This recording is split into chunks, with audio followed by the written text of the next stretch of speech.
San Francisco sheriff responding after the federal government asks the agency to hand over information about immigrants who are in custody. San Francisco is a sanctuary city, of course, which means it does not cooperate with ICE. ABC 7 News reporter Luz Pena spoke with the sheriff today. She's in the newsroom with more on his reaction to all of this. Luz?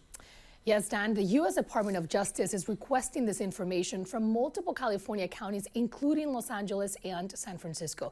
This is the letter that the L.A. Sheriff Department received. We spoke to San Francisco's Sheriff Paul Miyamoto about this today. He said he knows about the request but hasn't officially received this letter.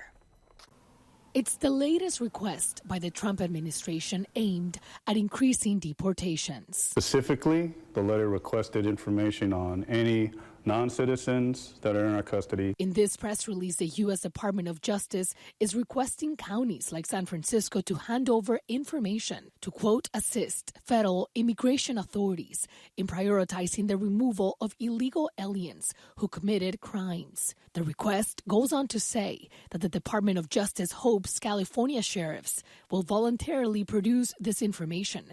But if necessary, the department will pursue all available means of obtaining the data, including through subpoenas or other compulsory process. Does this letter change anything?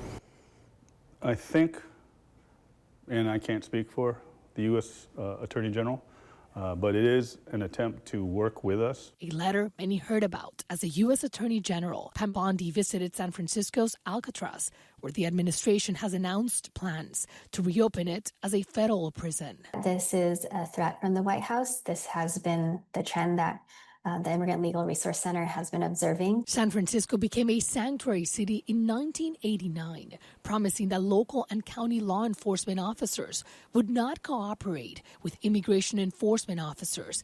Angela Chan with the city's public defender's office is hoping county officials throughout the state stand their ground. Have an absolute right to just say no to requests from the federal government with regards to immigration enforcement, because that is a federal responsibility, not a local or state one. Sheriff Miyamoto said the names of people in jail are already known to the Department of Justice. They already have access to it, and that's what we plan on doing.